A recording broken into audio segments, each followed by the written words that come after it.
Haruka is a high school loner like us who finds himself transported to another world with the worst possible skills and is forced to survive solo. Deep in the forest of this magical world, a pack of mischievous goblins is minding their own business, enjoying a lively barbecue and roasting pork over an open fire. Unbeknownst to them, Haruka lurks in the shadows, hiding behind the bushes, waiting for the right moment to steal their food. However, he makes a careless mistake and accidentally steps on a branch, producing a loud snap that immediately alerts the goblins. Startled, the goblins rush toward the source of the noise, while Haruka bolts in the opposite direction.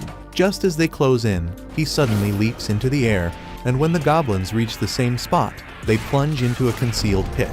It turns out the entire setup was a trap, meticulously planned as a backup strategy to capture them. He removes his cloak and introduces himself to us, explaining that he's just a random guy who's been transported to this isekai world. He recalls the day this phenomenon happened. Going back to that day, Haruka is seen reading manga all alone in his classroom. He is a total loner with no friends and claims that it is his own decision to not hang out with his classmates, bros on pure copium. Anyway, there are many groups in his class, and amongst them, there are the group of delinquents, the girls who think too highly of themselves cause they are hot, the gym bros, the nerds, the class reps, and finally, the normies. Since Haruka is a total weeb, he doesn't deem himself to be fit into any of the groups, and that is why he chooses to be alone. At least that is what he claims, while everyone is hanging out during lunchtime. Haruka is alone, regretting ever being born into this world. Suddenly, a bright light from below illuminates the entire classroom, causing all of the students to panic. Haruka the weeb, however, is unsurprisingly calm. When he notices that the bright light is coming from what looks like a magic circle, he compares it to what looks exactly like the one in the manga he is reading. As a proud weeb, he gets excited for a second before realizing that going to another world will be quite bothersome. So, he tries to sneak out of the classroom. But no matter how hard he tries, he fails to open the door to the outside. He tries to break the door open by kicking it and then throwing a chair at it. However, nothing works, and he runs out of time to make his escape. As a last resort, he enters the ceiling through the vents and technically escapes the classroom. However, the magic circle still reaches him and transports him to a cliché, nothing but white room. Haruka expects a fat king or a beautiful princess to welcome him, but there is only a homeless-looking old man in the distance. When the old man notices Haruka, he frantically rushes towards him and asks him what he is doing here after all this time. According to the old man, Haruka's classmates already went through the welcoming procedures and have left for the isekai world. Apparently, this homeless old man is the god of this world, and he presents Haruka with a list of cheating skills to choose from.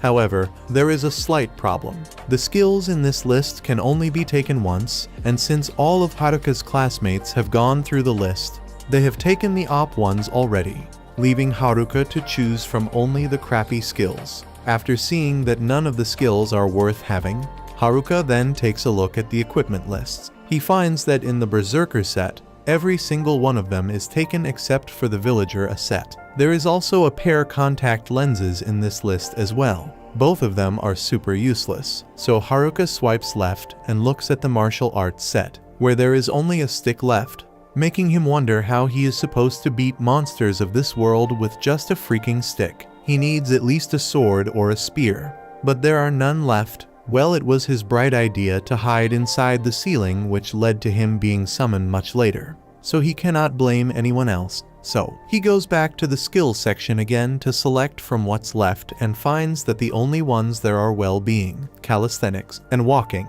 He can't believe that walking is even considered a skill and screams loudly to vent out his anger. He takes a look at the magic section and sees that unsurprisingly types of magic like healing, flame, lightning, fire, dark, charm, etc., all of them are taken.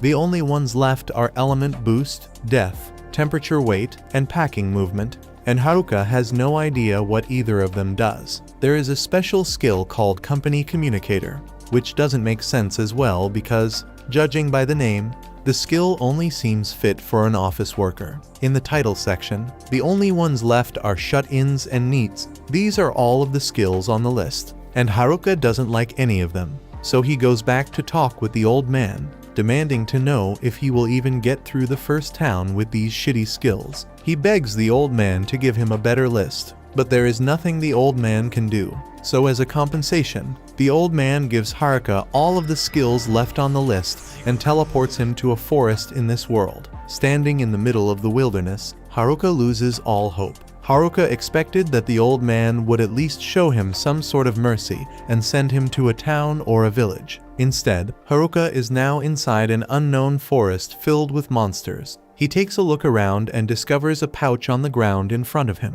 Haruka picks up the pouch, assuming that inside is the villager asset that was in the equipment list. Expecting nothing out of the ordinary, he opens up the pouch and learns that it can hold infinite items, making it more useful than any of his crappy skills. Every single item that he got from the list is stored inside of it, including a cloak, a pair of leather boots, contact lenses, a wooden stick, a ring, and a jewel. Haruka brings out the cloak and wears it, becoming happy that it suits him. He then opens the system menu to look at his stats, but the system interrupts him, telling him that he must first roll a die. Seeing this message, Haruka remembers that there was a certain rule called rolling dice in which if the user rolled 1, for example, 1 point would be allocated to his chosen stat. So, Haruka rolls the dice and hits a double M. He has no clue what M stands for and assumes that it means minus since he is getting hit with the worst luck today. In any case, he allocates all of it to his luck.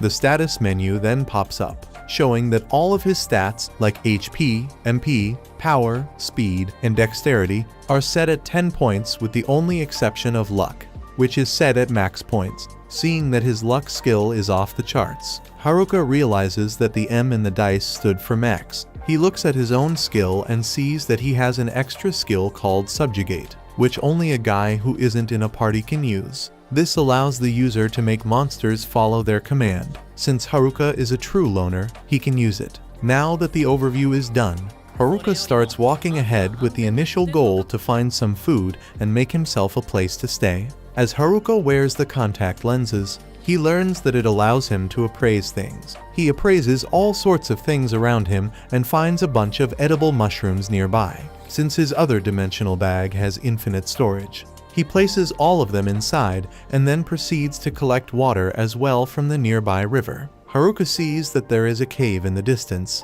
so he goes to explore it, knowing that there may be monsters inside. Inside his bag, Haruka finds a magic lantern and a magic tent. So he sets up camp there and uses his temperature magic to light up a campfire. Seeing that things are going pretty well, he starts to think that the leftover skills are useful as well, taking his initial statement back. Before going to sleep, Haruka checks his status menu again and finds out that his temperature skill has leveled up and he has unlocked fire magic. Wow, somehow everything is working well for the protagonist. Isn't that pretty convenient? The loner in another world wakes up in the morning, feeling relieved that no monsters attacked him. Haruka's item, the magic lantern, had a bonus effect that repelled monsters, so maybe that is why he didn't get approached by anything at night. Haruka's stomach starts to growl, so he sets up a pan over the fire to have breakfast. He cooks some cured meat with the mushrooms he collected earlier and then eats it whole. Haruka got the frying pan and the knife from the villager Aset, so he is thankful that the old man allowed him to take all of the leftover skills. Speaking of the villager Aset, Haruka wonders who this guy even is and if he was some sort of wilderness survivor. In any case, Haruka must figure out where he will go from here. He figures that the cave will work as his temporary home, so all he's got to work on now is food and security. While exploring the forest, Haruka collects some mushrooms that refill stamina and some medicinal herbs in case of an injury. Out of nowhere, Haruka's appraisal skill detects 2 goblins nearby, who should be the weakest mobs according to the norms. However, judging from their stats, they are way stronger than Haruka is. Haruka knows that he will have to fight the monsters of this forest eventually, so he decides to do it now. He infuses some of his magical energy into his trusty stick and hits the first goblin in the head. With the second goblin remaining, Haruka yoinks it away with a heat blast attack, passing his first battle with flying colors. Haruka gets filled with confidence. He brings back one of the goblin's weapons to the cave, although he deems it useless as it's quite heavy. Haruka opens the status menu and learns that he has leveled up. As a reward for leveling up, all of his stats and skills have doubled, making him realize that he can just get overpowered by bullying poor goblins in the forest. Haruka has unlocked a new ability called Magic Wrap, and on day 3, he uses it to boost his physical stats plus his defense. Haruka goes out to explore the forest again and first looks for food to eat.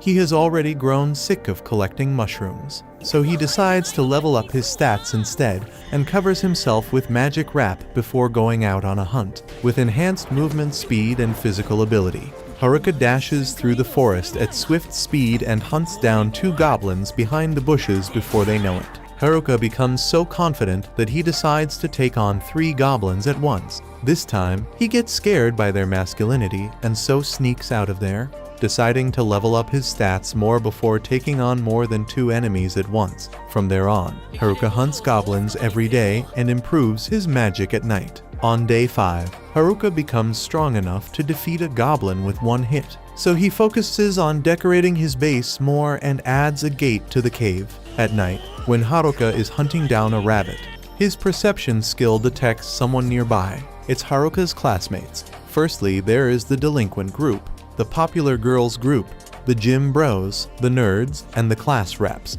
Being the unsocial loner, Haruka doesn't want to do anything with them, but he is secretly a fan of the class rep, and that is why he takes a step forward hoping get one glance at her. But Bro stops himself as he is a big fan of solo leveling and convinces himself to stay true to his loner ways.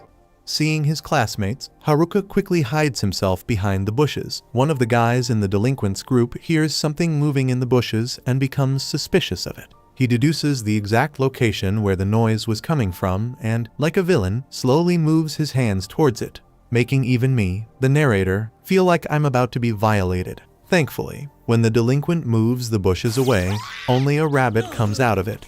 This leaves the entire delinquent group disappointed, and they walk away hoping to find something interesting to amuse themselves.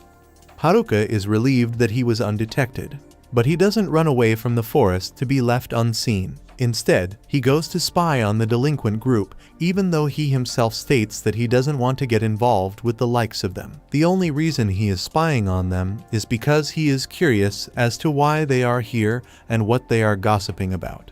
He stands carefully behind a tree and eavesdrops on their conversation. From what he hears, the topic of the delinquents' conversation is the measurement of their class president's melons. According to them, those chug jugs still stand out even in this isekai world. It's a pretty lame and disappointing conversation, but what else can you expect from a 3rd grade gang of perverts? Haruka cannot believe that these creeps are the same as ever and recalls how whenever they set their eyes on a female, they make the same trashy, shitty remarks on their clothing and legs. He becomes concerned for the girls though, as there is no law and order in this medieval world. He remembers that their dependable class president is leading the girls and becomes certain that she will teach the delinquents a lesson if they try to cross the line. Anyway, the blonde guy bullies one of his group members for a second because that's what they do, and then subtly mentions having a skill that can help them get girls to do whatever they want. All of them then head back to their classmates, and so Haruka also heads back to his cave, showing no further interest in the people he doesn't care for. For dinner, Haruka cooks mushrooms, again. While the mushrooms are being roasted, he checks his stats menu and finds out that his loner job title has leveled up. It's probably because he hid himself from his classmates. Jokes aside, Haruka wishes to increase his overall base level, which is currently at 3, and wonders if he should start grinding goblins again. He has the Master of None and Blockhead skills and wonders what these 2 skills even do. After researching them for an entire hour, he discovers that the Master of None skill makes him unable to focus and unable to hone any skills at all. However, it also has its perks. It lets him do other household things pretty well, allowing him to tidy up his cave house even more. On the other hand, the Blockhead skill's name refers to a puppet on a string, meaning that the puppet is useless. Haruka finds this skill to be completely worthless and decides to vent out his anger on the mushrooms by eating all of them at once. He becomes upset once again as he is completely fed up with eating mushrooms over and over and hopes that he could eat at least fish, if not meat, one day. Later at night, when Haruka is about to sleep, he hears the noise of swords clanging and goes out to check who is causing the fuss. He assumes that it's those delinquents, but still goes out to check since it's currently midnight.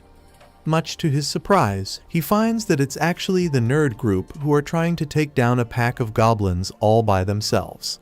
Haruka laughs seeing the nerds struggling for a second and then wonders if he should help them out, to make sure that they do need his help. He first appraises them and finds out that their average base level is 16 and they have way better jobs than he does.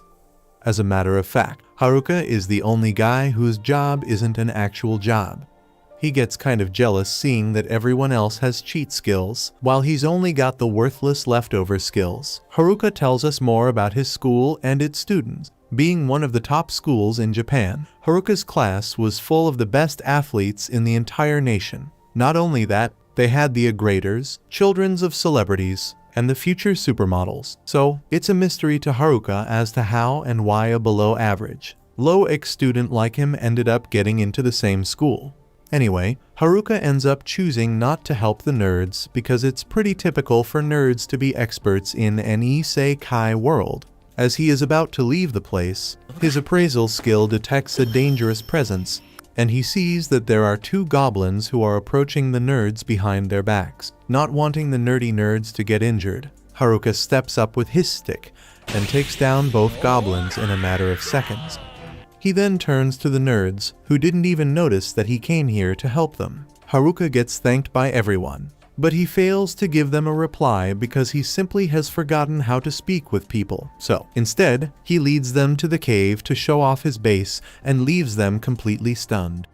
All of them are amazed to see how well Haruka is doing in this world, even though he is all alone and happily explores around the house. Since they are his guests, Haruka pretends that he didn't see the others coming to this forest, and while serving them tea, he asks them if they came out here alone.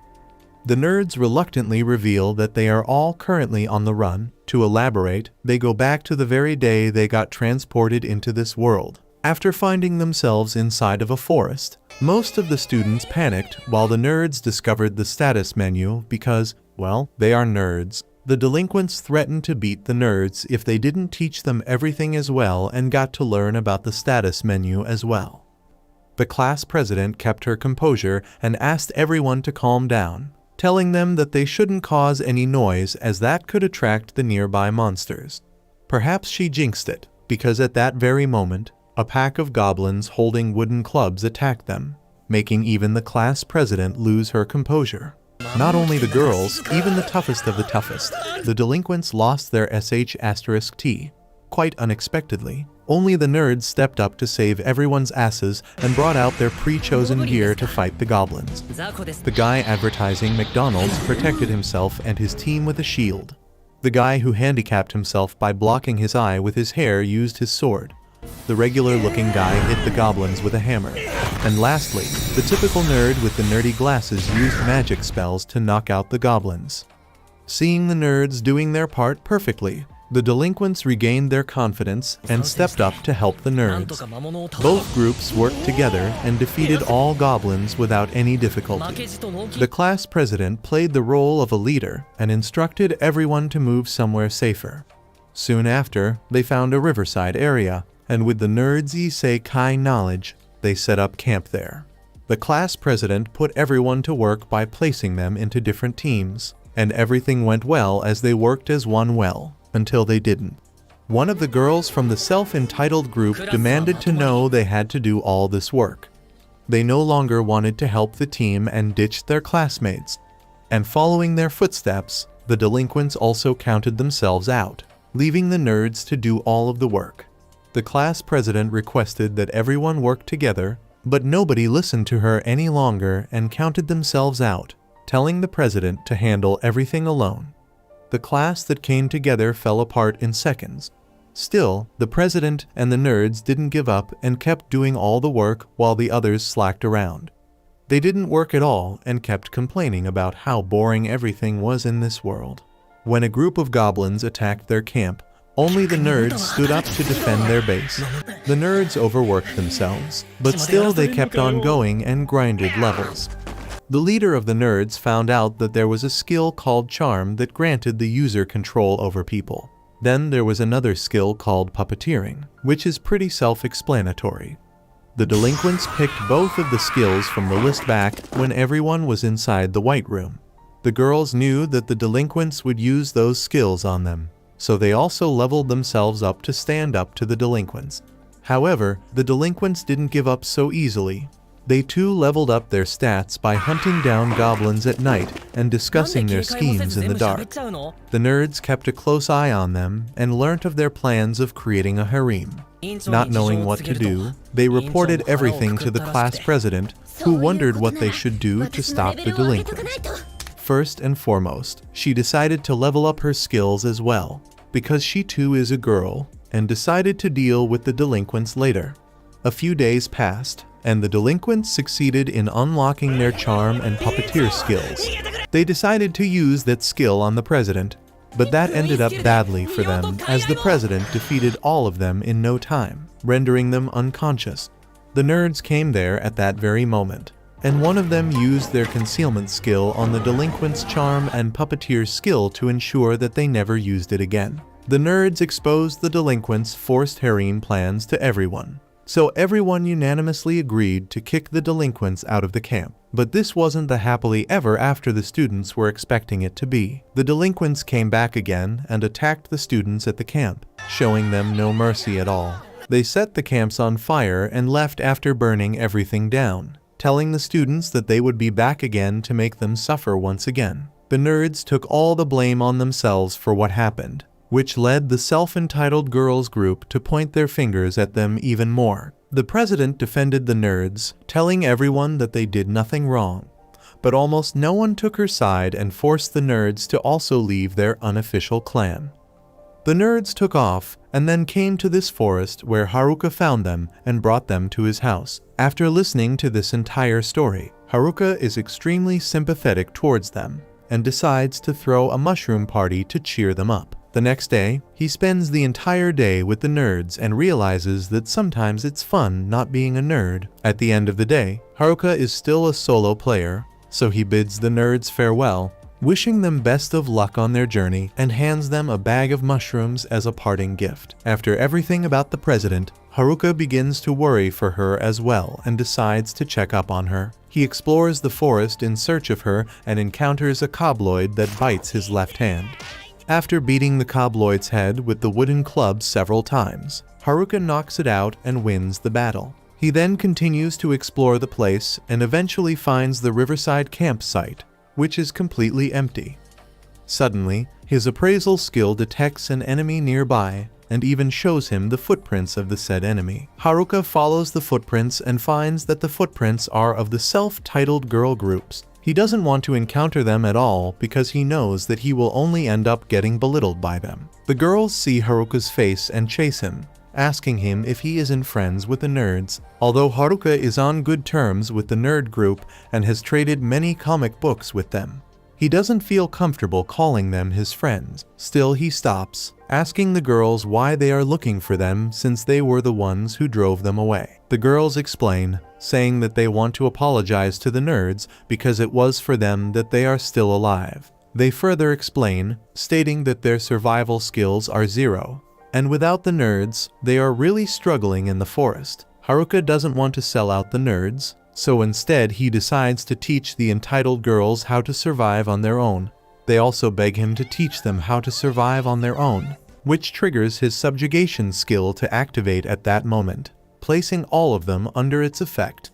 If I remember correctly, allows the user to command the entities around them. This basically means that he can now command the 3 girls into doing whatever he wants, like making them hunt monsters for him or gather materials for him.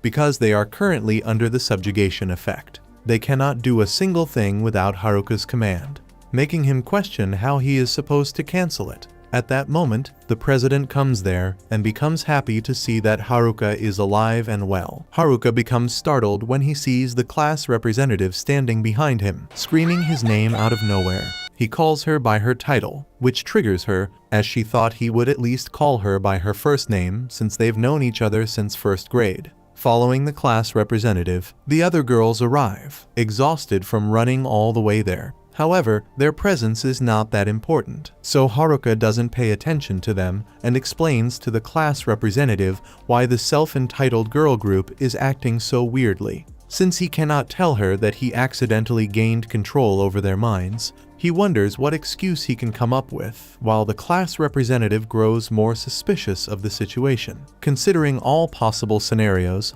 he realizes that he isn't going to get out of this situation by making an excuse. So he reveals to her that the 3 entitled girls led by Shimazaki are serving him as their master. The class representative is disgusted by Haruka's pervy actions and demands to know why he would use the subjugate/servitude skill on them when it is only supposed to be used on monsters. Haruka promises that his skill activated on its own and claims to not know how it even works. None of the girls believe his lies, even though he is telling the truth, and they give him the sharpest glares, sending chills down his spine. Realizing that they now think he is a total creepy perv, Haruka decides it's best for him to silently walk away. But before he can make his escape, the girls stop him, saying they must punish him for his sins first. The class representative repeatedly shakes Shimazaki, the leader of the self-titled girl group, resulting in Shimazaki regaining her consciousness. Now that she and her friends are back, the investigation process begins, and the class representative asks all of them about the minute details of their interaction with Haruka to confirm if he is guilty, even by the slightest measure. Haruka, in the meantime, is left alone in the distance. He decides to use this time to practice expanding his home base. By activating his skill, he tries practicing his technique on how to create a basement, but it backfires, resulting in everything except for his head getting stuck in the ground. The class rep comes there being worried for Haruka, and ends up becoming totally confused seeing only his head above the ground. He explains, saying he ended up in this position after experimenting on one of his skills. She brings him up, lifting him above the ground with her bare hands, showing that she is worthy of being called a strong woman. Now that all of us, including Haruka, are feeling intimidated, the class rep decides to pass down her judgment on Haruka for his actions. From what she heard from Shimazaki and the others, she has concluded that Haruka was only trying to help them out, and so she and the others apologize to him for misjudging him earlier and thank him for showing them kindness. Now that everything is cleared up, the loner wants to go back home, accidentally revealing to the girls that he has made a base here during his free time. He nonchalantly tells them that this house can fit 200 people easily and has several kitchens, toilets, and baths in it. As the girls learn that Haruka is basically living in a luxury on his own, they forcefully tag along with him to his place, wanting to stay there for the night. So, does this change the anime to no longer allow to be a loner in another world? Let me know down in the comments. Anyway, Haruka guides them through the entire forest like a professional navigator and welcomes them to his humble abode. Haruka's cave looks like a luxurious mansion now, so of course the girls are more than excited to stay here. After exploring the living area, kitchen, and toilet, the girls learn about the massive bathroom and completely forget about Haruka's existence and jump straight into the bathtub. Haruka is basically living the anime nerd's dream, and as he sees all of the girls acting like total savages, his brain overloads, being unable to stand being around a bunch of girls. The loner sees himself out and goes back to his bedroom to have a good night's sleep. Suddenly, the class rep comes to his bedroom, wanting to thank him for helping them out. She tells him her sad backstory, telling him how every single one of their boy classmates abandoned them, leaving them to die alone in the unforgiving forest. But now that the girls have a place to stay, they are feeling a lot better and have calmed down. The class rep is upset at herself for not being good enough, and Haruka offers her some comforting words, telling her that she is a good person and should never compare herself with someone else. The class rep feels better thanks to Haruka and gets going for the night. All of that compliment went down the drain. Isn't that right, boys? The self-titled girls seem to have their own lavish bed in the guest room, and one of them murmurs in their sleep, saying, "I am sorry, Oda." Oda, being the leader of the nerd group, This girl feels sorry for ousting them from their base a few days ago. Haruka, in the meantime, can no longer sleep. He can only imagine having a harem for himself, but that's too much of a stretch as he is supposed to be a loner in this isekai world. The next early morning, a purple-haired girl wakes Haruka up, telling him that she's made breakfast for him. Bro has never received such special treatment, and he has no idea what's about to happen next. The girl comes real close to him, telling him that she has made grilled fish for him, asking him if he doesn't want to eat it. He becomes super excited hearing that there's fish for breakfast and completely ignores this potential love interest for a mere meal. After jamming heads together, Haruka has a taste of the grilled fish. His first bite makes him so excited since he had never tasted anything like this since he came to this world, watching him eat like a monster. The girls wonder what the excitement is about, especially since the water where the fish was gotten had been right in front of him the whole time. At that moment, he reveals that he had never caught a fish from the river, but only spent his time watching them for fun and eating mushrooms. When they seek to know why he never caught one, he reveals that they were so fast and slimy for him to catch. Not wanting to get rid of this new delicacy, he asks them how they were able to catch the fish. At first, they laugh at his question, but eventually reveal that they used lightning magic belonging to one of the girls to catch it. After demonstrating it to him, he is thrilled beyond imagining and begs the girl to do it one more time. When she does, he uses his packing skill to wrap the magic in a box. This helps him to grab a fish with his hands for the first time, and he feels so fulfilled. Doing this also gave him lighting magic, which is an after effect of the combination of the packing skill and Master of None skill he possessed. This helps him to attain other magic skills.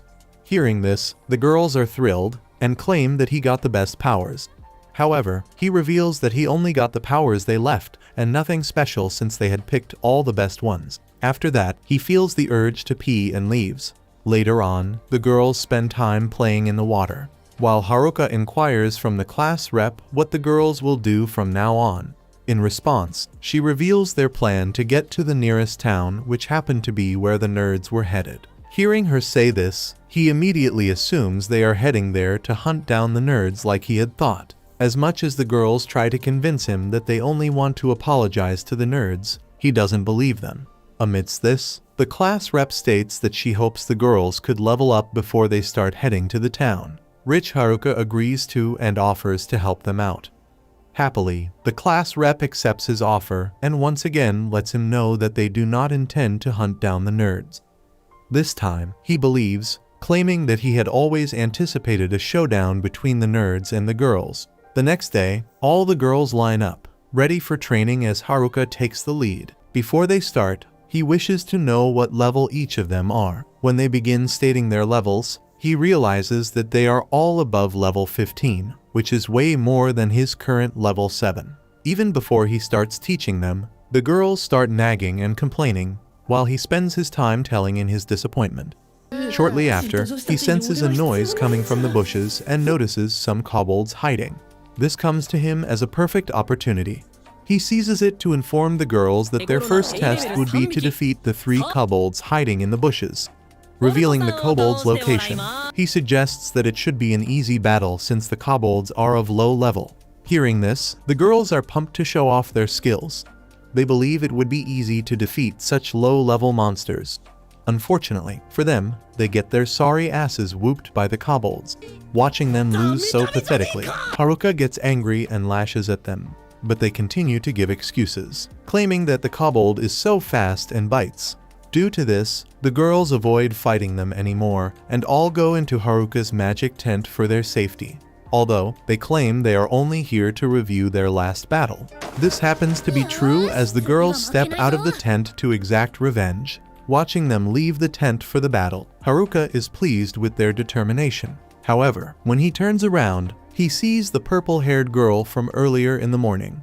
She apologizes to him for what happened earlier and claims that she was only testing him. Apparently, she was traumatized from her experience with the notorious boys' attack days before. Since she assumed that all men are scum, she got worried that Haruka was like them. Hearing her say this makes Haruka realize that the girls must have gone through a lot during their stay here. On the other hand, the girl acknowledges that Haruka is nothing like the other boys since he had given them shelter, food, and taught them to fight. To thank him even more, he offers to wake him up every morning and prepare fish for him, which the hungry idiot agrees to. The next morning, like she said, the purple-haired girl brings some grilled fish for Haruka. While he enjoys the meal, he hears the voices of the girls on their way to fight the kobolds once more after their continuous losing streak. He hoped that someone would stop them since he was too busy snacking. Fortunately, the class rep charges out and demands that they stop and train harder before they fight the kobolds. Thankfully, they listen to her and begin training. Days later, when they are ready, they go to face the monsters. However, just before the battle begins, one of them takes a nap by the side while some fake sickness to escape the fight. Amidst this, a few of them who had trained closely with the class rep stand up against the monsters and end up securing a victory. They are all driven by their need to be strong enough to find the nerds so they can apologize for chasing them out. After securing the victory, the girls are overly excited and Haruka finally breathes a sigh of relief. Now that the girls had learned to fight, Haruka is pleased that they would leave him soon and he can get back to his life as a loner. However, the class rep had assumed all along that he would go with them. Before the girls head out, Haruka hands them bags filled with my mushrooms, but chooses to remain behind and dwell in his loneliness. Meanwhile, deep in the woods, one of the boys is attacked by an anonymous villain and ends up losing his life. The story continues deep in the woods of this isekai fantasy world. A short recap for you guys. The delinquents have unlocked their pervy skills and are currently chasing after all of the girls in Haruka's class. And consequently, they have run into the absolute loser, who has taken it upon himself to protect them from those nasty perverts. Haruka has already realized that staying in the forest is no longer an option for them as there's too many blind spots around, giving way too many opportunities for the delinquents to sneak an attack on the poor girls. To avoid that from happening, Haruka and the girls are now leaving the forest. On their way out, they run into a giant orc at level 11. But the intimidatingly large monster doesn't even scare our protagonist holding his legendary wooden sword. He avoids the rather slow orc's incoming attack and hides behind a tree without the monster even noticing. While the orc is left dumbfounded, Haruka picks which type of magical attack to use on the orc, revealing to us that he has already unlocked all 4 elements when grinding skills in this world offline. The orc manages to find Haruka, but still fails to land an attack on him. With swift speed, Haruka leaps on top of the dumb monster, bonks on its head, making it fall, crashing on the ground in slow motion. Not only the girls, even Haruka himself is left surprised seeing how overpowered his physical attacks are, making him realize he doesn't need to use his magical powers just yet. Another orc arrives shortly after, but this time Haruka doesn't play around and channels a ball of fire in his hand, throwing it directly at the wandering orc. The orc dies instantly, making all of the girls jealous of Haruka and his leftover skills. Later at night, the girls enjoy a feast carelessly while the only responsible person sets some traps around the camp using his earth magic to keep the enemies from approaching them. Since the tents at the camp already have monster repellent effect, Haruka activates his presence detection skill, making 100% sure that all of them stay fully protected. Now that this part is done, the loner opens up the forest map using his map skill, which he unlocked from leveling up his appraisal skill. He takes a look at the routes leading to the end of the forest and decides to use the riverside route, as it is much more open and safe. Suddenly, the presence skill detects an anomaly nearby. So Haruka goes to check it out, assuming it's the delinquents. But it turns out to be the Jim brothers, who are on friendly terms with him, even though they aren't friends. Haruka jokes around with the Jim bros, asking them if they are also chasing after the girls, which causes them to become super defensive. Their leader Kakazaki claims that they aren't interested in the girls at all. Rather, their goal of coming here was to meet Haruka. Haruka gets even more creeped out hearing this, jokingly commenting if the Jim bros are into K-pop. Because, K-pop fans are. Anyway, the Jim bros are apparently hiding from the girls because they no longer trust anybody. Their leader Kakizaki explains by revealing to Haruka about a dangerous skill named hijack, which perhaps can hijack people's minds and skills. The details are not undisclosed yet. That is why this skill is far worse than puppetry and mesmerize that the delinquents group uses. And since the Jimbros don't know who has this skill, they are being wary of everyone around them. Haruka tries to scare them, claiming he is the one who has it, but it only makes Kakizaki relieved, as he knows that this loser is the nicest loser in their class. Kakizaki goes to the main point, saying that he only came here to warn Haruka about the hijacking skill and tells him to stay safe from now on, promising that they will deal with the delinquents themselves if they ever run into them. He also asks Haruka to tell the girls sorry on his behalf for abandoning them and then leaves the place. The class rep reveals to be eavesdropping on the boys' conversation, and it doesn't look like she has enjoyed it very much. The next morning, the class rep takes Haruka aside to have a talk with him, reluctantly telling him that she eavesdropped on their conversation last night. She apologizes to Haruka, saying that she should have told him about this much sooner. And as she continues to hesitate, Haruka realizes that she is the one who has the hijack skill. That is indeed true, and the class rep reveals that she has already told Oda, the nerd group's leader, about this. Actually, using the hijack skill, the user can steal a person's skills if they take their life. But Haruka doesn't think it changes anything at all, as he knows that the class rep is a good person. Haruka expresses how relieved he is to see that she is the person who has this skill and assures her that the others will be relieved as well if they find out about this. The class rep's eyes fill with tears as she listens to Haruka's heartwarming words. He chuckles, noting how often she's been crying lately. She playfully blames him for it, subtly hinting that his words are helping her move on. Oblivious, Haruka doesn't catch on, and he quickly takes off before the internet has a chance to cancel him. Moving on, Haruka and the girls continue their journey for an hour or two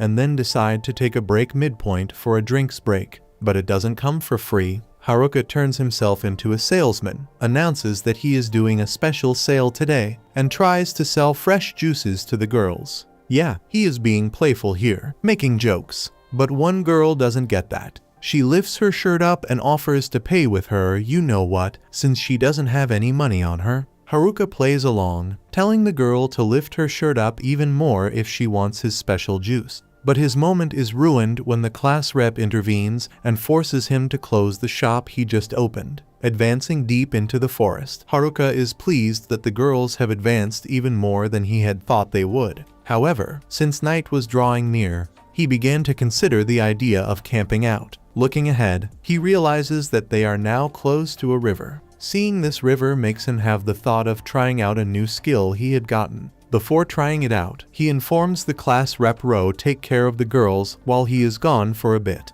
As an excuse, he claims he wants to scout the area, but seeing how suspicious he looks, the class rep wonders what could be going on in his head. She asks to come with him, but he immediately refuses and runs off. With full speed, he dashes deep into the forest and begins the new skill by firstly using the magic infusion skill. After that, he makes use of weight magic to lighten the weight of his magic. By mixing these two skills, he is able to leap up in the air and begins to jump from one tree branch to the other like a monkey. Thus power makes him faster and lighter, even giving him the impression that he can fly. With this belief, he jumps up further in the air and finds himself floating. For a brief moment, he experiences the feeling of a Superman, but immediately falls back to the realization that he is just the stupid Haruka. He loses his balance and falls face flat to the ground. Fortunately for him, he still has his sorry life because he had enhanced his body with magic infusion. On the bright side, he was able to figure out their next route using these powers. Later in the night, when he returns to meet the girls, the class rep is worried that he got himself beat up after going to scout. She seeks to know why this is so, but he reveals his Superman adventures to her. Hearing this, she doesn't believe a thing he said, even though he tries to assure her that the sky is more dangerous than any monsters. Watching her nag, Haruka doesn't seem familiar with this kind of situation since he never had to report his activities to anyone before. To ease the tension, he hands her some fruits he got and offers Ro make her some juice. She doesn't seem interested in this and walks away after hearing his offers. On the other hand, another girl comes charging and wanting the juice he offered, but he bluntly states that it's only for the class rep. The following day, they all continue their trip to find the nearest town. Fortunately for them, Haruka's scouting the previous day had made them find a faster route. On their way, they found the girl who got lost earlier, and the girls decided to take a dip in the water under the watchful eyes of Haruka, who found this uncomfortable. While trying to avoid this uncomfortable situation, he encounters a large monster and is left to face the monster family on his own while the girls run for their lives. After fighting off the monsters, they continue their journey and eventually get to the end of the forest, seeing that they have made it out of the forest in one piece. All the girls are so excited. The class rep thanks him for helping them and assures the girls that they would soon get to the town. Even though they have gotten out of the forest, Haruka still finds it hard to see the road ahead due to the numerous hills surrounding them. To help him with this, he checks his stats and finds that he now has a new skill called airwalk. This skill allows him to walk on the air, and he flexes it out in front of the girls who are thrilled to see him floating. When the class rep calls out to him, he informs her that he would like to check out the area to be sure it is safe for them. Looking around, he realizes that everywhere is peaceful. Not until he finds some people being attacked by dozens of wolves. Citing this, he immediately informs the class rep about it. Hearing it, she clearly states her intentions to help them. But Haruka doesn't feel the need to, since they might not be good people. Amidst this, the class rep starts making plans to help them, but he assures them that they won't get there on time. He further reminds them that the men could be bandits, with saving them not being a risk he wishes to take. Just as he turns around to leave, the class rep grabs his hand and assures him that she will take them down if they turn out to be bad people. However, she wishes to help them just in case they are good people. Hearing her say this, Haruka is pleased. He then offers to save them himself and protect the girls in case they turn out to be bad. While all the girls are surprised by the act of bravery, he channels his magic infusion and weight magic, combining it with wind magic, which he uses to transport himself to the location of the men. This wind causes a little hurricane that leaves the girls scared for a while. In the air, he uses his airwalk skill to push himself. Just as he dwells in the awesomeness of this power, he finds the class rep holding on to him midair, since he couldn't drop her now. He goes ahead with her, and the two end up crashing into the monsters.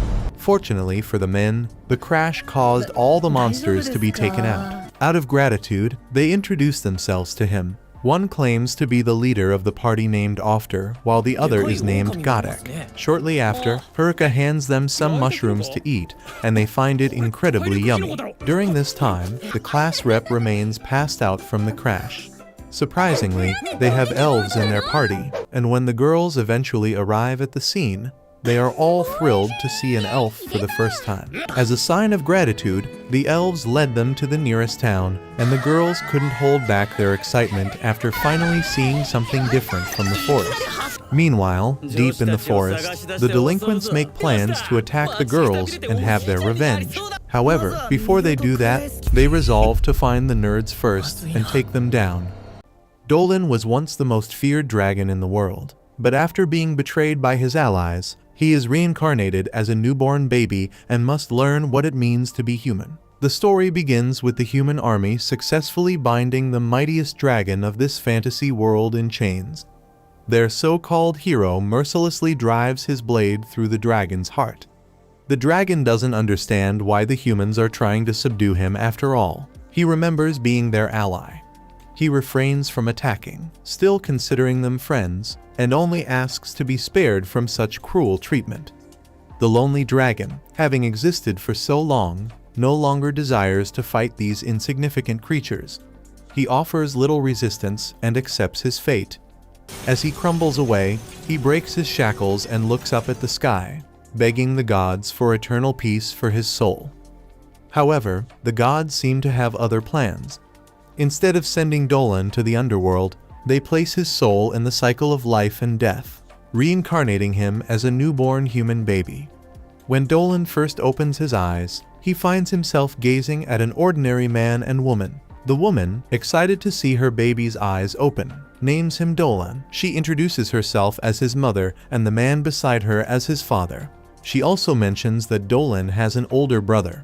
Judging by their joyful faces, Dolan assumes he's been reborn into a happy family. As time passes, Dolan grows into a tall young swordsman who enjoys the simple pleasures of his village life. One day, as he's admiring the sunset, a girl named Eri runs up to him. Dolan glances at her and then at the calm village behind her, feeling a deep sense of peace and contentment. Eri notices his subtle smile and asks if something's bothering him. He assures her everything's fine, and together they head back to the village. I think Dolan is just silently being thankful to the gods for gifting him with this peaceful life instead of giving him the endless sleep he once sought. He currently lives in a small village named Varen, which is situated on the north border of the continental kingdom of Arcrest. After his death as a dragon, he was born here as a human and has been spending his days here ever since. The only industry here is agriculture, so Dolan too is an agriculturist, a farmer.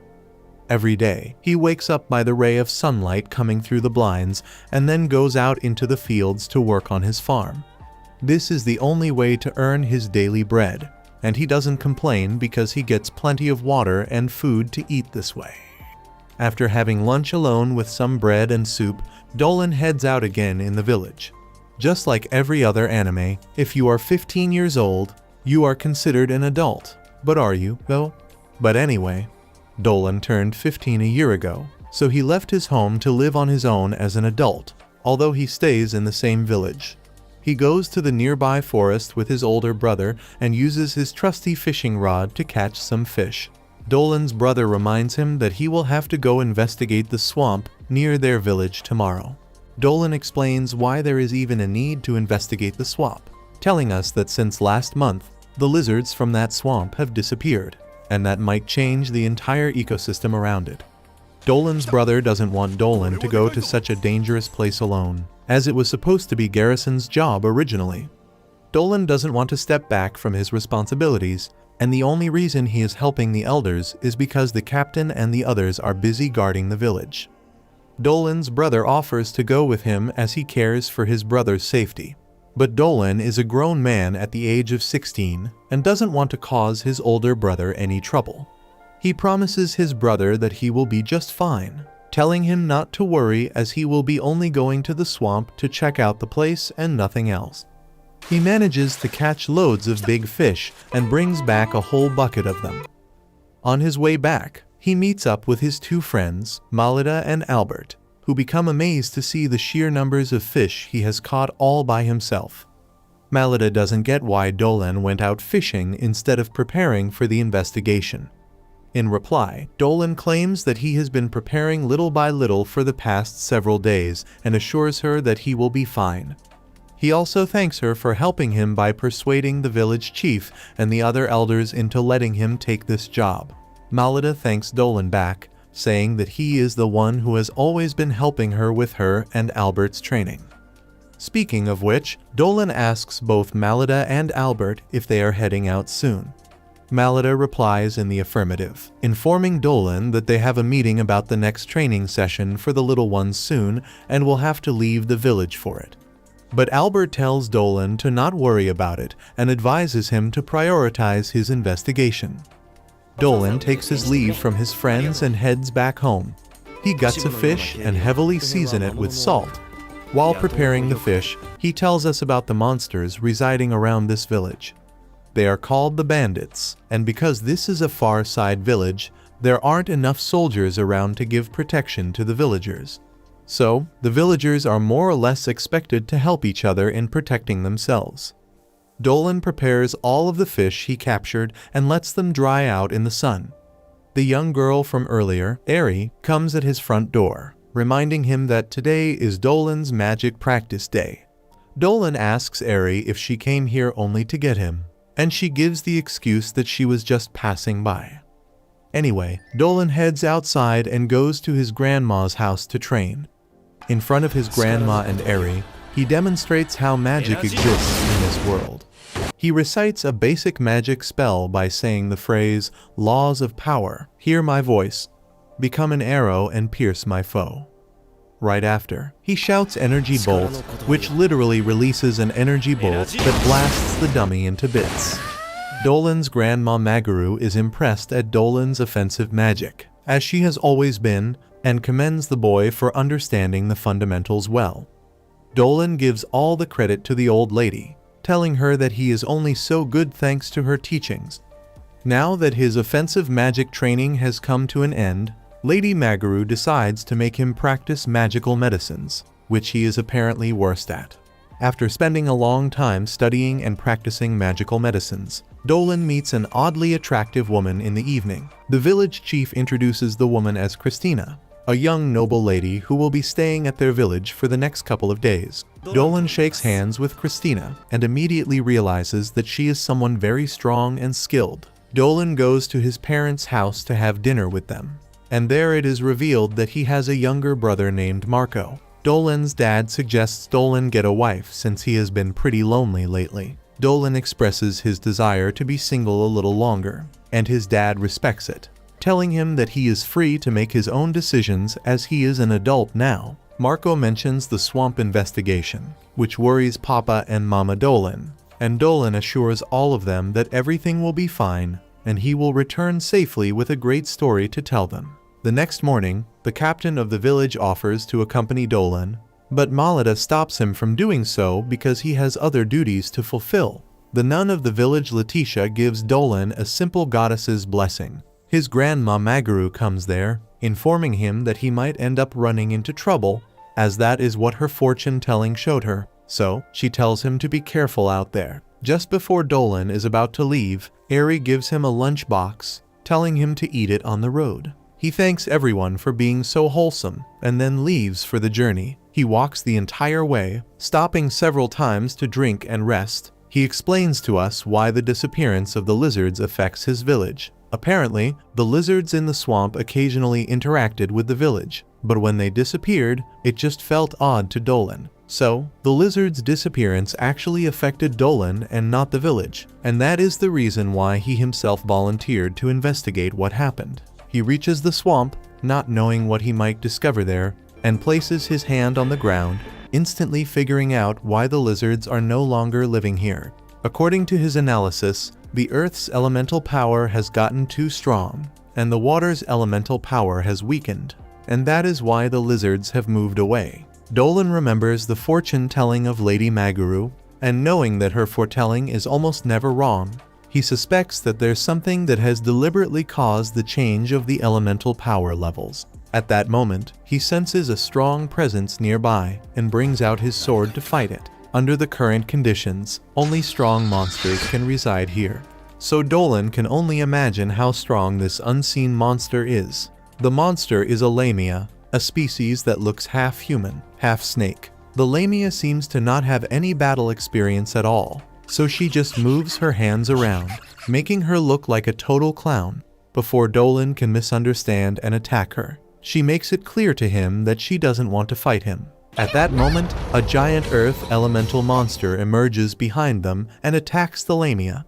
Dolan reacts quickly and cuts the hand of the earth elemental. He hides behind a giant mushroom with the lamia and tells her that the only reason the elemental has emerged is the same reason the lizards also left this place: the change in the elemental power levels.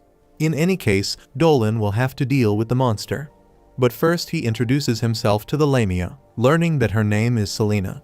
Selena has the ability to use magic, so Dolan suggests she fight the elemental alongside him.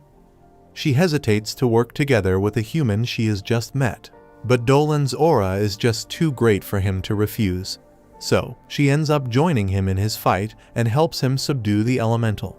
Dolan uses his sword to deflect any attacks coming towards Selena, and Selena casts a giant magic spell, summoning a gigantic snake that holds down the elemental. This buys Dolan enough time to close the gap between him and the elemental. With swift speed, he leaps towards the elemental and imbues his sword with draconic magic, cutting the monster down perfectly. The sand reforms back with earth, and some gets splashed at Selena, giving the viewers quite the fan service. Moving along, Dolan becomes properly acquainted with Selena, this time and camps nearby with her at night. Selena is happy to see that there is a human who isn't afraid of her appearance. Dolan, being Earth's most feared dragon, once met much more stranger creatures, and that explains why he isn't scared of anything at all. Anyway, Selena explains that the only reason she came to the swamp was to find a husband for herself as she became an adult after turning 17. Speaking of which, Lamias need strong men as their husbands because the regular ones die from their poison. She keeps giving subtle hints to Dolan that they should get married and have babies, but Dolan shows no interest at all being the Chad he is. He proceeds to make the stew following his mom's recipe and serves it to Selena, who is overwhelmed by the flavor of this delicacy. Seeing Dolan praise his mom, Selena asks him if he loves his family a lot. Dolan agrees and pities the lonely dragon he once was. The next morning, he takes his leave, wishing Selena the best of luck on finding a partner. He gives her some of his life energy as a parting gift, but it turns out to be too strong for her as his life energy is still of a dragon. As the sun rises, he once again admires its beauty for a second and parts his ways with Selena, telling her to visit his home anytime. Two guys are walking down the road when a traveling Selena runs into them and unintentionally scares them off. She realizes that the bottom part of her body is going to be a problem getting herself a good-looking, strong husband. Meanwhile, Dolan is back home again, making magic potions with Eri and Maguru. Old Lady Maguru states that unlike medicinal herbs, magician's herbs are made with ingredients that have magical powers in them, which also makes it hardest to prepare. Maguru says making potions is apparently so complex that even the slightest difference in the amount of magic can be fatal. It's as if her words have the instant jinx power, because at that very moment, Dolan messes up his potion-making process, reducing all of the ingredients to nothing. Maguru scolds Dolan, telling him to be more delicate with his work. He becomes disappointed at himself, which little Eri doesn't like because she likes him smiling. So she encourages him, telling him that he has a good eye for medicinal herbs and he is a good person who always looks after the children. She also adds how cool she finds him as a person and ends her much-needed compliments there. Grandma Maguru understands the inner feelings of the little girl, but the thick-headed protagonist doesn't get it and praises Eri back, stating that she is the best suited for synthesizing potions, not him. Maguru also agrees and decides to let Eri off for the day. As Eri leaves, Dolan explains to us why he is so bad at this stuff. Since he has been a dragon for eternity, he has never needed medicine, hence has no experience in this field. Maguru tells Dolan to take it easy, telling him that there are no shortcuts when learning everything in a proper manner, and continues to give him lessons, teaching how to make antidotes from poison next. After the lessons, Dolan joins Eri's family for lunch, and before they start to eat, Eri's family prays to Myril, whom the goddess knows as the Mother of Earth. Dolan looks at Myril's statue and reflects on how long it has been since he has met her, hinting that she might appear soon in this story. After having lunch, he runs back to the village as he is about to run late for his regular training. On his way, he runs into a cow lady with big jugs in her hand, that is, who suspiciously offers him to drink some freshly minted milk. Apparently, this weird milk provides the villagers with her own milk, and allegedly, it tastes extremely delightful. But Dolan has his ideals and values, vowing to only drink his waifu's milk. But a man can only resist himself for so long. He decides to have just one sip, but ends up gulping down all of the milk at one go and once again makes a run for it, passing by Christina, whom he doesn't even notice. At the training grounds, Albert is teaching the kids how to use a spear and gives them a break time when Dolan arrives. But instead of taking a break, the kids rush to Dolan to show him the spear they've got, indicating how much kids are fond of this million-year-old man. Suddenly, Dolan senses a demon's presence in the nearby forest and decides to check it out alone later at night when no one else is there. He goes inside the forest, wondering why a demon whose aura makes them incompatible to live in this type of environment has chosen to come here. Using his cheating skills, Dolan pinpoints the location of the demon and finds them behind the bushes taking a private time shower. That demon is none other than Selena the Lamia, and Dolan casually greets her as if she is totally in the mood to have a conversation right now. Selena rightfully freaks out seeing Dolan and accidentally steps on the hot steaming water pot, but before the flaming hot water can splash on her, the Riz Lord saves the day by jumping on top of her. She begs him not to look, but he tells her how pretty she looks anyway. Out of embarrassment, Selena closes her eyes, asking Dolan to at least show her some respect and close his as well. But he refuses to, as he wants to continue enjoying her beauty. She begs him to show some restraint, but the literal savage dragon believes, and I quote, "It is tantamount to a creature's instinct to seek out attractive hot beings. Yeah, bro has crossed the limit now." So Selena justifiably leaves a big red hand mark on the right side of his face, making him understand that he should show more respect to a woman. Anyway, they move past that, and Selena explains why she is here instead of going the opposite direction. Since all humans are scared of her and will likely try to kill her, she came to the conclusion that it is much better for her to choose Dolan as her potential partner. And that is why she did a full 180 and came here. Dolan doesn't realize that Selena wants to have his baby, and he ends up asking her to live in his village, telling her that his village people are friendly towards demi-humans and demons, using the cow lady as an example. Yeah, but the cow lady literally pays with her body to continue coexisting with them. But whatever. Dolan convinces Selena to move to his village, further adding that his life would become much more enjoyable if she stayed with him, and unintentionally flirts with her quite a lot. They shake hands to seal the deal, and just like last time, Dolan gives Selena some of his life energy, which she finds quite satisfying, judging by her expressions. Now that she has agreed to stay in the village, Dolan devises a plan on how to win over the villagers, as he cannot just bring her there out of nowhere. After Selena drops the next batch of games for the villagers, they call their captain to see it. He doesn't seem pleased about this since they do not know who keeps bringing them meat. Inspecting the tracks, Malida acknowledges that it doesn't look entirely like a snake's track. Just then, someone reminds them of the shadow of a half-human which they saw the night before. Hearing this, Captain Balon immediately figures out that it is a lamia. He believes they are a very dangerous species, but wonders why this one keeps leaving its prey behind. Furthermore, he wonders what the motive of the lamia could be. Shortly after, a meeting of the elders of the village is called to deliberate on the matter. As much as they all believe that the lamia kind is evil, they still can't figure out why this beast keeps bringing them prey every day. In the midst of their deliberation, Malida stupidly comments on how delicious the fish brought by the lamia the day before tasted. Immediately she says this, he gets cautioned by Captain Balin. Just then, he suggests that they put together a strike team to hunt down the lamia. However, since they didn't have many men in the village, the elders think this is a bad idea. Instead, they suggest asking for more men from the capital and are prepared to send out a messenger immediately. Meanwhile, Dolan wonders what they could possibly be talking about. He is worried that there is a huge hatred between humans and demons which makes it hard for them to see eye to eye. However, he hopes that his plan with Selena will work out. On the other hand, while the elders deliberate, the fortune teller, Magura reminds them that the lamia might not be such a threat like they think, seeing as it has been sending them gifts. She urges them to wait for the results of her fortune telling before concluding. At that moment, Eri arrives with the results and hands them to Magura.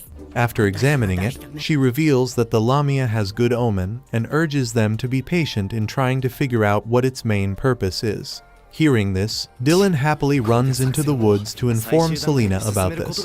Getting to her, he informs her about going ahead with the final phase of their plan since hostility from the villagers is now out of it. She seems pleased with it and appreciates the help Dolan has rendered with coming up with the plan so far.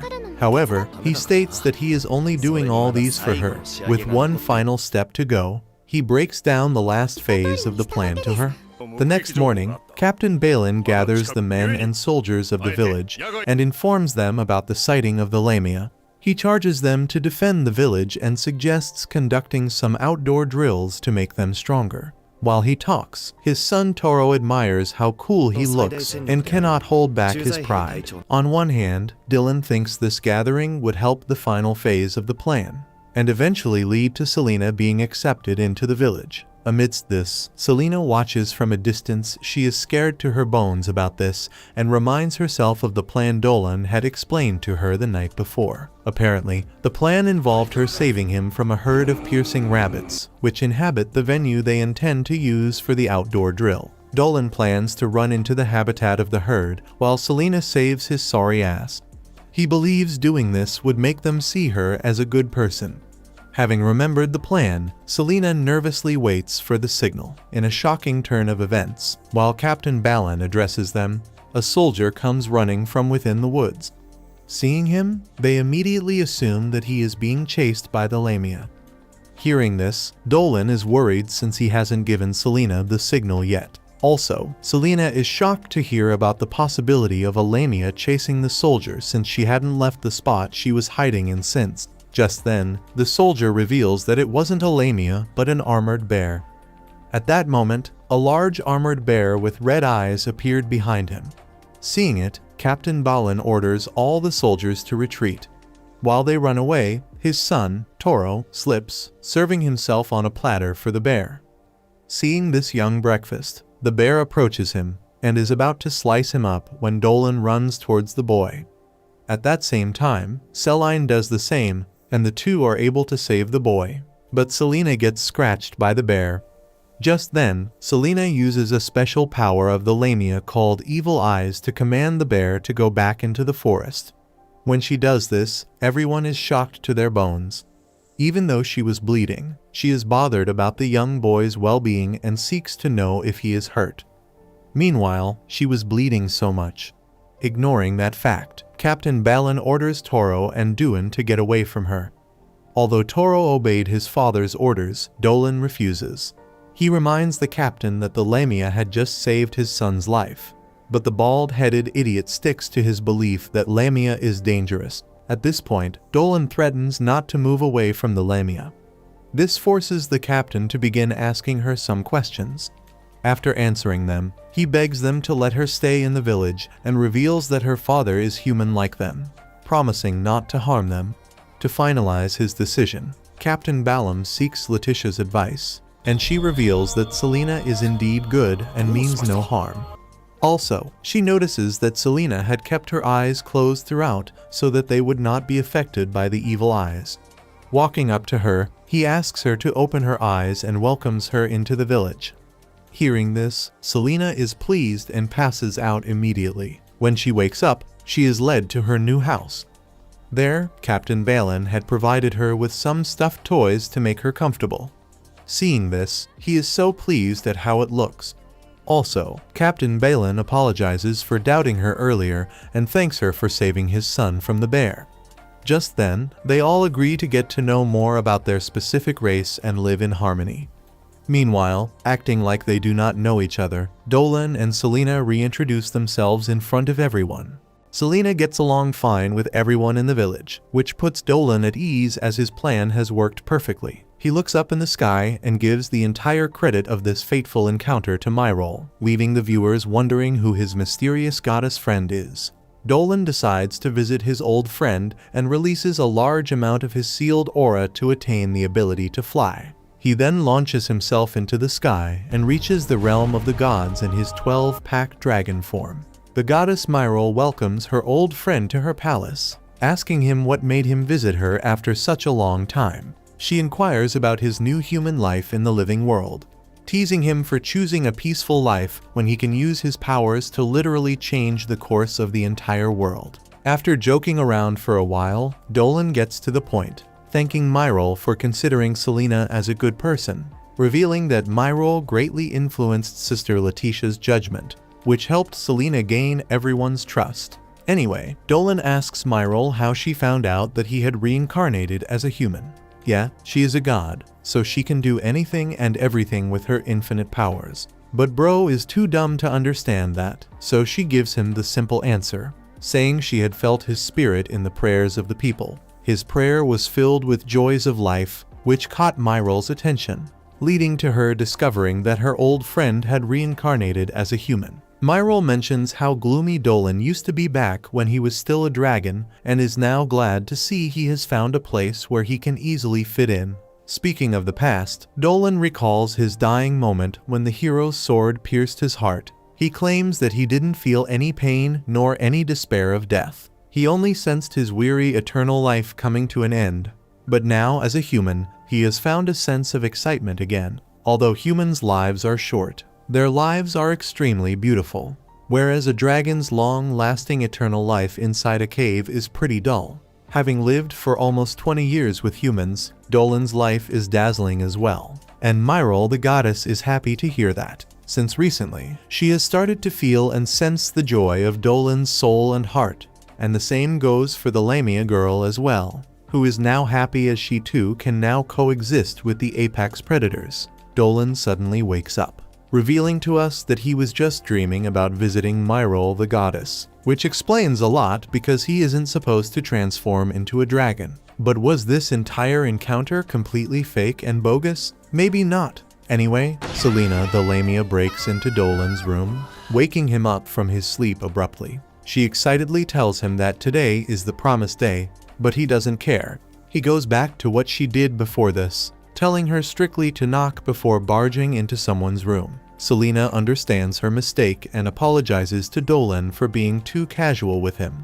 Dolan asks Selena to explain what she means when she says today is the promised day, and in reply, Selena once again reminds the loser with dementia that he promised to plant some potatoes on the field with Christina today.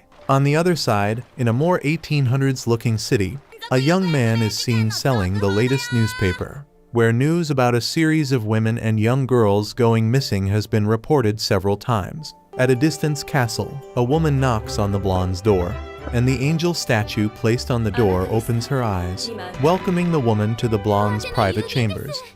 The blonde elven woman is seen having many pixies or fairies as her assistant. But that's not important. The woman has brought some mail addressed to the dean and hands it to the pixies, who then hands it to the dean, who is an elven blondie. Apparently, the letter is from Christina, who in the letter has shared her experiences spending her days living in the countryside village. According to Christina's report, combat training at the village is practiced on a daily basis. Since the villagers don't have any soldiers from the capital guarding their homes during emergencies, they are left with no other choice but to protect themselves by learning how to fight. The elven blonde continues to read the letter where Christina narrates specifically about the day when she herself participated in a combat training session and fought against Malada. Malada took a harmless duel too seriously and went into full power mode. However, she still failed to land a single hit on Christina, who had a much superior fighting technique, and in the end, Christina embarrassed Malada, knocking her sword away. Christina impressed the crowd with her tremendous swordsmanship, but she didn't come here to boast about her skills. Her goal was to make friends only, and so she acknowledged how good Malada was as a swordsman, complimenting her on her beautiful swordsmanship technique. Captain Balin came there, clapping for both girls for demonstrating such a great mock battle for everyone at the village. For some odd reason, Malada continued to blush uncontrollably after getting complimented by Christina and hesitantly asked her to join her to have lunch together. Balin took her up on that offer and decided to throw a feast for their new friend, leaving Christina speechless, as she never thought that these strangers would be so accepting of her. In the present, Christina has become much closer to the villagers, but she isn't happy for some reason, which may be related to the reason why she came to this village. To vent out her frustration, she goes outside to train. Selena comes there with Dolan and takes Christina to her new house, inviting her to experience how it feels to sleep in Lamia's bed, which is basically a pile of hay bale. Christina gives it a try and finds it unexpectedly comfortable. Selena expresses how happy she feels at the village and states that she likes Balin the most, as he is the most accepting of her. Balin loves diversity so much that he apparently married the cow lady. He gladly lets others have a taste of his wife's milk. Not only that, he also competes with the villagers to see who can drink the most milk. What am I even narrating? Guys, this is crazy. Anyway, the girls don't like that Dolan is just standing so far away from them. so they force him to join them on the bed and have a laugh about it, while everyone in the village enjoy themselves with a cup of Balan's wife's specially made milk. She walks up to Dolan and asks him how it tastes. In response, he claims it is very nice. To add to this, Balan loudly claims that there is no one who can drink this milk more than him. He tries to challenge everyone, but no one is ready for it. Amidst this, Selena brings Lady Christina to the bar. Seeing her, Captain Balan seeks to know why she has come. In response, she reveals that she wishes to have a taste of his wife's milk, which he always boasts about. Hearing this, his wife excitedly runs to get her a cup. When she hands her a cup, Christina gulps it down swiftly, hawking Captain Balan to the bones. After drinking it, she commends Ut's great taste, and Balan's wife is excited that she thinks this way. On the other hand, Captain Balan seizes the opportunity to challenge Lady Christina to a drinking contest since he believes she is a good drinker. Since she was the Inkai one woman enough to go up against him, he seems happy to show off. Shortly after, the drinking contest begins and the two gulp down a large cup of milk, asking for more. While they take down several cups, the villagers are left in awe as they watch in amazement. As time went on, Captain Balan began to lose his composure, and one of the servants notices it. Just while he was drinking the next cup, he passes out, making Lady Christina victorious. When this happens, everyone gets excited and some men go to hug her. At first, he finds this uncomfortable, but soon realizes that everyone is genuinely happy for her. This causes her to join them in laughter. When everything had settled down, Dolan is worried that Christina is still drinking, but she claims she hasn't had enough to fill her up. While the two talk, Captain Balan's wife comes with her daughter's new drink for Christina to try it out and give her honest review. She claims she had wanted Captain Balan to try it out, but since he had passed out, she decided to bring it to her. Offering the drink to Christina, he gulps it down and lets them know how good and tasty it is. Furthermore, she asks for another cup. This makes Captain Balan's daughter very happy, and she hugs Christina tightly to show her appreciation. While she seems pleased by this, he remembers that Dolan and Selena are the breaking she was able to get closer to the people in the village. She had sent a letter to the dean earlier, informing her about this and telling her about how she has now become friends with Alamia. Reading this letter, the dean is pleased. Just then, she hears a knock on the door and a young man comes to invite her to the ball which happened to be happening in the academy. In the ball, rumors of a student of the academy being friends with Alamia continues to spread around, leaving everyone shocked as to how a demon would ever be friends with a human. However, when they realize it is Christina, who happens to be the best student in the academy, they begin to see the possibility. To deviate from this, they also comment on how beautiful the Lamia is when compared to Christina. Hearing the whispers, the dean is surprised at how fast such a rumor has spread. While she considers this, a woman with a strange aura named Kiran arrives. She instructs the dean to inform her about this Lamia in detail. Hearing this, she is skeptical about why a woman such as Kiran, who happens to be the witch of the Governor General, would be interested in the Lamia. In response, Kiran blurts out the need to not underestimate the Lamia. She wonders how a demon as powerful as a Lamia would stoop so low as to live with humans. Just then, she is reminded about the case of the missing person which still remains unsolved. This, she claims, is her reason for asking since she doesn't want any more tragedy in the land. As much as the dean acknowledges the dangers happening lately, she informs Kiran about how kind-hearted the Lamia is. Furthermore, he informs Kiran that the goddess of the land has given a revelation through her oracle to allow the Lamia live with them. Even though Kiran has no issues with all these, he believes that the Lamia should still be summoned to the capital. In order to do so, she instructs the administrator of Burn Village to go and bring the Lamia to the capital. On the bright side, Dolan, Selena, and Christina spend their time farming. While Selena seems to be doing well, Christina seems too aggressive with her farming. While the three farm, one of the soldiers comes to inform Dolan about a happening at the village gate. On getting there, they meet the villagers gathered, with the village chief in panic mode. Just then, the beardless dummy from before orders his soldiers to surround Dolan and Selena. He introduces himself as Gorda, the administrator of their district. After that, he accuses Dolan of inviting a Lamia into their land. When Dolan agrees to this, the priestess steps forward to inform him that the goddess has revealed that Selena is not evil.